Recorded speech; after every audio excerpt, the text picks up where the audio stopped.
que está en crecimiento, que obtuvo un resultado importante en las últimas elecciones, sacó casi el 25% del electorado.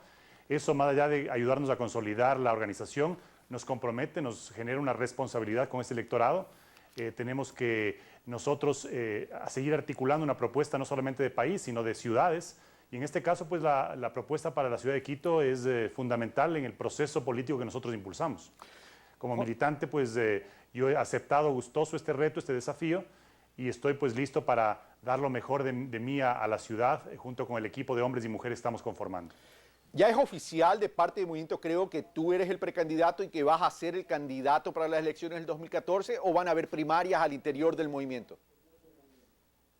Bueno, como tú sabes, tenemos que cumplir con una serie de requerimientos del Código de la Democracia y la regulación vigente. Tenemos nuestros procedimientos de democracia interna también. Esto implica que nosotros vamos a postular nuestros candidatos en una asamblea provincial primero, luego una asamblea nacional que los ratifique. Pero yo he sido nominado como candidato único para la alcaldía por unanimidad de la directiva provincial de Pichincha. Por lo tanto, pues esto tiene que ser ratificado definitivamente por las asambleas provincial y nacional y inscribirse, que es otro proceso más bien de tipo burocrático. El CNE tiene que aprobar la candidatura y solamente cuando el CNE haya aprobado la candidatura porque cumple con todos los requisitos, podremos estar hablando de una candidatura oficial. Juan Carlos Solines, en una entrevista de radio, en Radio Majestad, específicamente con Fabricio Vela, con el Negro Vela, dijiste o te autoproclamaste como candidato de oposición. Y cuando en este momento hablas, me refiero a la alcaldía de Quito, ¿no? Pero cuando dice Juan Carlos Solines, dice, no solo tenemos una propuesta de país, que evidentemente es muy distinta a lo que es Alianza País. Ahí ya en sí hay una oposición, sino que también tenemos que articularlo con una propuesta de ciudades. En ese sentido, desde el punto de vista de candidato opositor a Augusto Barrera, ¿cuáles son los elementos diferenciadores entonces de la propuesta de Juan Carlos Solines para la alcaldía de Quito? Bueno, nosotros creemos que en primer lugar que una ciudad no solamente debe ser administrada, sino gestionada. Es decir, una ciudad tiene que tener una visión clara de hacia dónde va. En el 2021 Quito va a ser la ciudad más populosa y más grande del Ecuador, de acuerdo a cifras del INEC. Debemos prepararnos para ese reto. Quito es distrito metropolitano, no se ha aprobado un estatuto autonómico que nos permita realmente aprovechar, maximizar el hecho de que seamos un distrito metropolitano.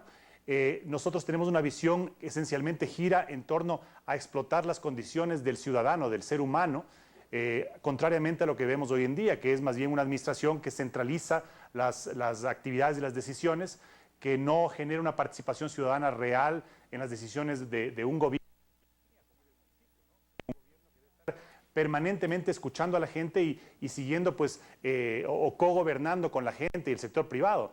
Nuestra visión es en ese sentido, es decir, nosotros tenemos una visión de resolver los problemas más acuciantes de la ciudad de forma estructural y no a través de soluciones parche, como por ejemplo el pico y placa o tantas otras soluciones que no...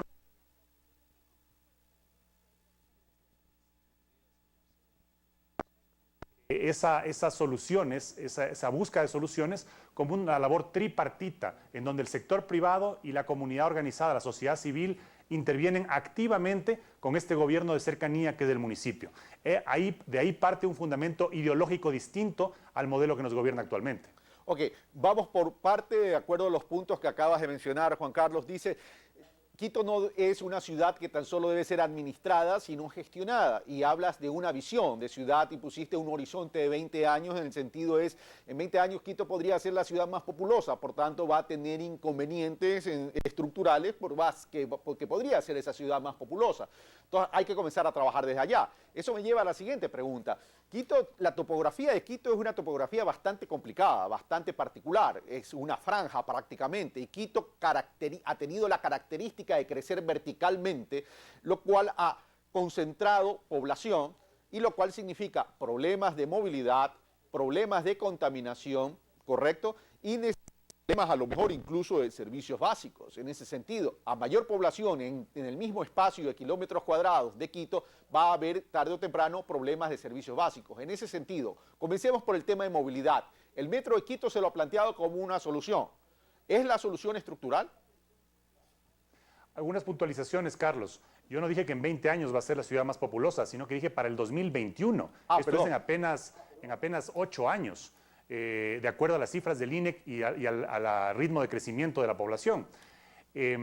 Por otro lado, también creo que Quito, al contrario de lo que tú afirmas, no ha crecido hacia arriba como debería haber crecido, sino se ha expandido de manera desordenada hacia los valles aledaños, hacia las laderas con barrios periféricos, y esto pues no ha permitido que aprovechemos esa condición que tú describes de una ciudad larga. Es decir, nosotros al estar rodeado de montañas y al habernos desarrollado como ciudad de manera alargada, nos da una gran cantidad de ventajas, inclusive en el tema de movilidad. Lamentablemente no hemos aprovechado como por ejemplo aprovechó Manhattan, por dar un ejemplo, que es otra ciudad alargada en una isla, ¿no? No aprovechamos, por ejemplo, en temas de movilidad, y claro, ahora como se ha ampliado desordenadamente, tenemos gran parte de la población viviendo en los valles aledaños de Los Chillos, de Cumbayá, Tumbaco, en Calderón, provocando que todas las mañanas se produzcan embotellamientos por el ingreso al hipercentro, ¿no? Al hipercentro de la ciudad, donde la gente trabaja. Entonces, ahí se demuestra que no ha habido una visión, no se ha gestionado la ciudad para lograr lo que tú también afirmabas que todavía no se ha logrado, que es que sea una ciudad que crezca hacia arriba. Eso implica necesariamente tomar las precauciones y la planificación adecuada para que no colapsen los servicios básicos y el transporte. Pero en el tema de movilidad que tú planteas, Carlos, hay un concepto fundamental que yo creo que no se ha tomado en consideración.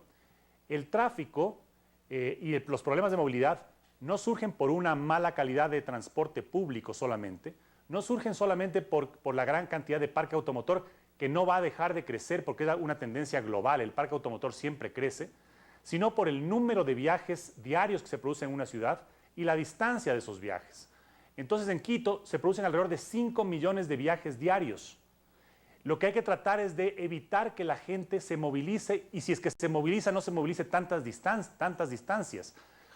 Eso se puede lograr a través de una planificación que tiene que ver con otros aspectos, como el desarrollo ordenado de la ciudad, a través del establecimiento de servicios básicos, tales como educación, escuelas, en las macrozonas, de tal forma que los estudiantes no tengan que movilizarse como hoy en día 1 a 2 horas a un centro educativo. El 39% de las personas que se movilizan en Quito son estudiantes.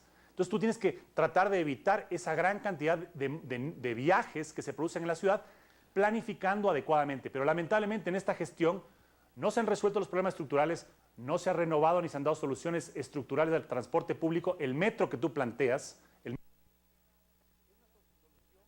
al mediano y largo plazo, es una solución que no resuelve el problema que tiene el ciudadano que vive en Quito hoy día, mañana, en un mes.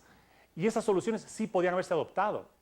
No se ha renovado, por ejemplo, el parque automotor del transporte público. Podría pensarse una solución ecológica que ayude también al medio ambiente a través de buses articulados híbridos. Juan Carlos, pero sigamos en el tema de movilidad. Ya vamos a pasar al tema de medio ambiente. Pero sigamos con el tema de movilidad. Tú hablas de 5 millones de movilizaciones diarias. Es decir, primero, ¿cuál es la fuente de esos 5 millones? ¿Cuál es la fuente estadística para poder validar esos 5 millones de movilización, por un lado? Por otro lado, te refieres, me imagino, que esa movilización te refieres a particulares, es decir, vehículos particulares o vehículos de servicios públicos que pueden ser taxis. ¿A qué te refieres exactamente con esos 5 millones de movilizaciones diarias? Todas las movilizaciones, sea en transporte privado, sea en transporte público, sea en medios alternativos, sea en motocicleta. En la estadística arroja los propios estudios realizados para el metro, que costaron cerca de $30 millones, solamente los estudios. Y ahí hay una cantidad de datos interesantes que nos dan muchas pautas, muchas pistas de lo que podrían ser soluciones de corto, de mediano y de largo plazo para la movilidad de Quito. Tenemos una base ya validada, que es esta a través del estudio del Metro de Quito que se identificó. Pero el tema es, si dices que al 2021 Quito puede ser la ciudad más populosa, Quito, el hipercentro de Quito, como lo has mencionado tú, seguirá siendo el hipercentro receptor de todas las poblaciones que incluso viven a las afueras de Quito. Entonces, aquí no habría que implementar, independientemente que se pueda crecer para arriba verticalmente, no habría que implementar entonces que esas personas que ya están viviendo a las afueras de Quito comiencen a desarrollar sus actividades empresariales en los lugares o en los sectores donde residen a efectos de concentrar ese hipercentro, porque si no, lo que vamos a tener es un problema mayor. Exactamente. Tú has esbozado una de las posibles soluciones que tiene Quito. Por ejemplo, estimular a través de una estadística en que las empresas tengan que definir o declarar a dónde pertenecen la mayoría de sus empleados. Entonces, si de repente una empresa que tiene el 70% de empleados que viven en el sur y está ubicada en el norte, hay que estimularle para que esa empresa se movilice al sur y ese 70% de empleados no tenga que trasladarse, movilizarse al norte. Lo que tú propones es también muy importante. Lamentablemente no se va a poder generar centros de trabajo en los valles, aunque ya existen oficinas, pero sí se puede pensar, por ejemplo, en soluciones de transporte rápido, masivo, desde los valles hacia el hipercentro, de tal forma que hayan trenes rápidos, por ejemplo, que le dejen a uno, que uno pueda dejar el carro en algún parqueo adecuado en el valle, en los valles, y llegar rápidamente en un tren rápido al hipercentro, ¿no? Son soluciones inmediatas o de mediano plazo, pero que resuelven estos terribles éxodos que se producen en las mañanas hacia el hipercentro y en las tardes, al final del día, hacia los valles, ¿no? Que generan una gran cantidad de tráfico y de embotellamiento. Ahora, por favor, sí. Por favor. No, y decía que este tipo de soluciones hay que complementarlas con las de corto, mediano y largo plazo, y el metro evidentemente es una solución al mediano plazo que además, Carlos, habrá que analizar más allá de generar una transparencia alrededor de este proceso que va a costar muchísimo dinero a la ciudad. Pensemos que está presupuestado en 1.500 millones, de los cuales el gobierno central solo se ha comprometido en 750, me parece, y no ha querido comprometerse en cualquier reajuste. Estas obras no aquí, en todo el mundo, terminan costando entre un 50 y 70% más de lo presupuestado. Trenes, metros, terminan siempre costando mucho más. Ya tuvimos un ejemplo también con el aeropuerto. Entonces no nos extrañe que la obra del metro de Quito termine costando 2.500, 3.000 millones de dólares. Y el gobierno central solo va a poner 750. Eso significa que la ciudad va a quedar endeudada por muchos años y las generaciones que vengan van a tener que seguir pagando ese metro. Entonces hay que hacerlo de manera transparente. Ese estudio del metro arroja, por ejemplo, que en las macrozonas en las que está dividida Quito, arroja que alrededor del 50% de las personas que viven en esa macrozona se moviliza dentro de la macrozona. Es decir, para esas personas no sería una solución importante el metro. ¿Qué soluciones hay para esas personas? Que, como digo, son alrededor del 50% de las macrozonas. Por ejemplo, Quito, al ser una ciudad plana, alargada, como tú describías, es una ciudad ideal para caminar. Pero uno no puede salir a caminar cuando le asaltan a la vuelta de la esquina. Ya vamos a hablar del tema. Ya vamos a hablar del tema para ir en orden, Juan Carlos, por favor. Vamos a hablar del tema medio ambiente y vamos a hablar del tema de seguridad, evidentemente. A ver, pero sigamos en lo siguiente. A ver, tú dices, cuando yo digo Quito ha crecido verticalmente, tú me dices, Carlos, no ha sido exactamente así. Pero yo veo muchos edificios en Quito. Si bien es cierto, Quito se ha expandido hacia las laderas. El tema es, al 2021 va a haber un crecimiento demográfico y yo veo que hay cualquier cantidad de construcciones de edificios en Quito, edificios nuevos me refiero. Ahí yo percibo que podría haber varios inconvenientes. Un problema va a ser el tema de los servicios básicos a futuro. Es decir, hoy no los hay exactamente como un problema crítico, pero a futuro lo podría haber, porque a mayor población dentro del mismo espacio, pues evidentemente va a haber más demanda por esos servicios. Por tanto, habría que ver cómo está la infraestructura. Punto uno. Punto dos, que a lo mejor no tiene que ver con el municipio en sí, pero tiene que ver con la ciudad de Quito. No está existiendo un recalentamiento en lo inmobiliario en Quito, considerando que se está disparando el precio del metro cuadrado y que eso termina afectando a los ciudadanos quiteños.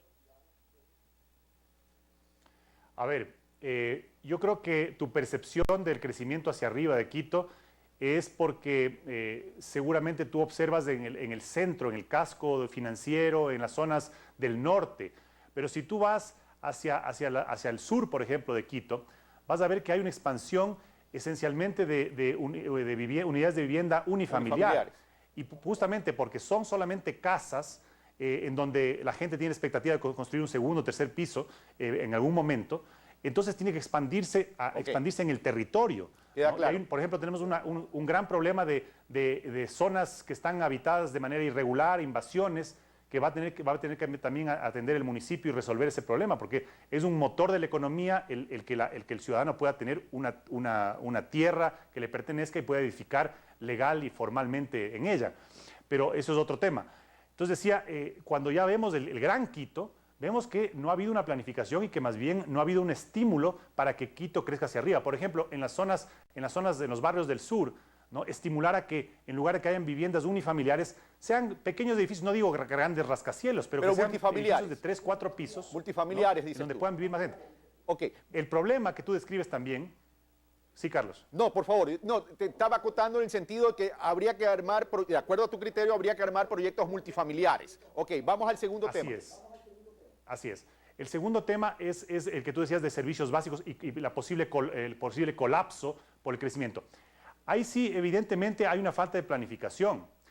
Inclusive en las zonas nuevas de expansión en los valles, vemos que hay vías de 4 metros, de 5 metros, que no tienen el retiro suficiente y que se están poblando aceleradamente y que no tienen vías adecuadas para recibir ese caudal. Igual en las zonas donde habían viviendas y ahora se están construyendo edificios, donde antes vivía una familia, ahora de repente viven 8, 10, 12 familias y las vías no están aptas o las regulaciones para generar parqueos o parqueamiento adecuado no está, digamos, a tono con eso y eso puede generar caos, efectivamente.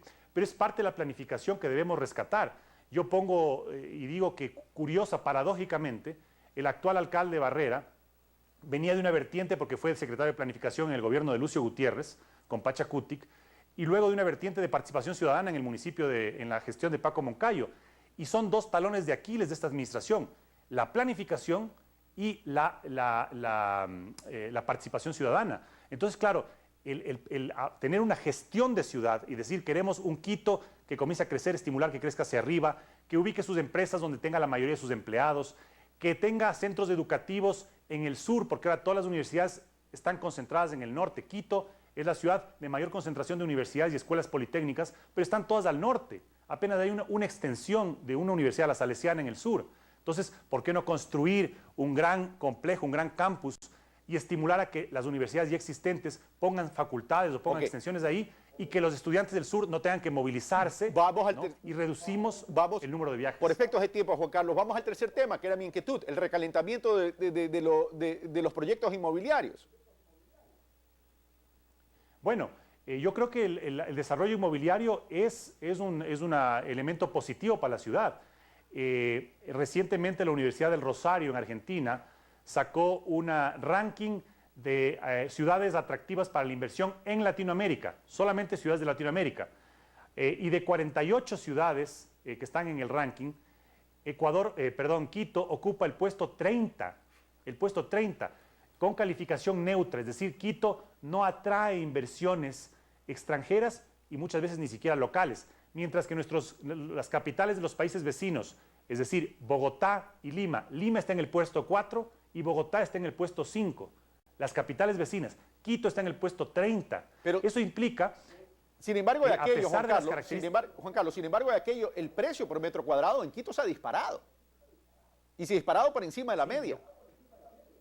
Yo creo que eso es un fenómeno que se produce por la gran cantidad de circulante que existe. Es decir, existe una sensación de bonanza sin que el país ni siquiera haya empezado el cambio de matriz productiva a generar pues, una economía que no dependa del precio del petróleo.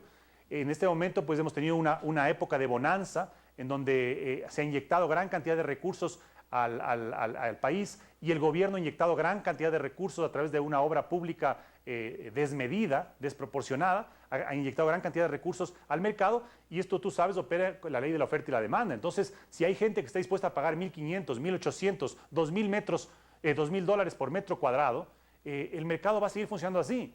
El problema es que cuando ya deje de haber o se acabe el espejismo de la bonanza, entonces seguramente pues, puede haber algún ajuste de precios y habrá que ver qué es lo que sucede. Pero yo creo que a eso responde lo que tú planteas. Ok, y ya para terminar, vamos, aunque también el mercado cuando queda muy en libertad, sucede lo que sucedió con la crisis inmobiliaria en Estados Unidos y en Europa. En eso hay que tener mucho cuidado, por cierto. Cuidado, comenzamos a crear, por ver normal esta libertad del mercado, cuidado, vamos a crear una burbuja también, que es un riesgo, ¿no? Ahora, pasemos al tema de seguridad. Y hay unas distorsiones adicionales, Carlos. El gobierno hoy día como que ha crecido tan absurdamente, o sea, los históricos y tradicionales 14 ministerios de obras se han convertido en más de 40 y se crean secretarías y coordinaciones, y ya no hay espacio que aguante. Entonces, el Estado, el gobierno ha comenzado a alquilar edificios enteros demandando espacio para alojar a esa burocracia desmedida que ha crecido. El momento en que se construyan estos complejos que existen enormes y se devuelvan todos estos edificios por parte del gobierno porque ya tiene edificaciones propias, también va a causar un efecto en el mercado inmobiliario en Quito. Ok, pasemos ya como último punto al tema de seguridad, Juan Carlos. Tenemos apenas minuto y medio. Juan Carlos. Imagínate tú, en minuto y medio resolver el problema de la seguridad, que es un problema que atormenta a los quiteños. Bueno, no te estoy pidiendo que resuelvas el problema de seguridad, pero sí que establezca lineamientos generales, ¿no? Sí, mira, el lineamiento general fundamental es que la seguridad tiene que primero ser segmentada. No se puede hablar del mismo tipo de inseguridad en un barrio del sur, en la Argelia, por ejemplo, con la inseguridad que hay en una avenida principal del norte, en donde en un semáforo le meten un bujiazo al este y le roban a las mujeres las carteras, les roban los celulares, les ponen una pistola en la cabeza, que es en las grandes avenidas, en los semáforos, producto del tráfico. Entonces vamos viendo cómo se concatenan, ¿no?, una cantidad de problemas estructurales no resueltos que incentivan de alguna forma o permiten que la delincuencia prolifere. En el norte el secuestro express, por ejemplo, es un azote terrible, pero en el sur, en determinados barrios, puede ser pues el asalto a casas, el arranchamiento. Entonces, el tema de seguridad tiene que tener varias estrategias, pero el denominador común es la participación de la comunidad organizada. Es decir, hoy en día se producen distorsiones tan grandes como, por ejemplo, si tú te olvidaste del pico y placa y saliste en tu carro, te caen dos motorizados, te caen 5 policías, es decir, están a la cacería y te sientes como un delincuente. Pero sin embargo te arranchan un celular en la calle y tú gritas y nadie te socorre. Entonces algo está funcionando mal. Quito está plagada de rateros a todo nivel y en toda circunstancia. Unos más sofisticados que te hacen pues los sacapintas, que te están observando. Los medios de comunicación son utilizados de manera sofisticada por la delincuencia y la ciudadanía se siente desprotegida. Entonces, los UPCs, por ejemplo, las unidades de la policía que se instalan en los barrios, tienen que tener sistemas colaborativos con la comunidad. Hoy en día, como no hay ese concepto que yo decía al inicio de la entrevista, ¿no?, como un elemento diferenciador de la visión que tenemos de ciudad, nosotros queremos la participación activa y los medios tecnológicos hoy en día permiten una participación activa de la comunidad. El sector privado igualmente tiene que colaborar. Hoy en día esta visión del control estatal absoluto, ¿no?, en donde el ciudadano es perseguido, es sancionado. Aquí, imagínate, Carlos, a manera de anécdota, el presupuesto por multas y sanciones del municipio de Quito, del 2012 al 2013 se duplicó. ¿Eso qué implica? Que están presuponiendo que la conducta ciudadana de un año a otro va a ser peor, cuando en realidad lo que debería estimularse es la participación y la modificación de la conducta positiva del ciudadano a través de estímulos. Construir comportamiento cultural en determinados ámbitos. Juan Carlos, se me terminó el tiempo. De todas maneras, más adelante, mientras más próximos a las elecciones, pues evidentemente tendremos espacios para debatir entre ya en ese momento se hará entre los candidatos cuáles son las propuestas. Gracias, Juan Carlos Solines. Un gusto, Carlos. Un saludo a todos. Gracias, un gusto también. Y amigos televidentes, una aclaración. Hemos invitado a todos los precandidatos, tanto el alcalde de Quito, Augusto Barrera,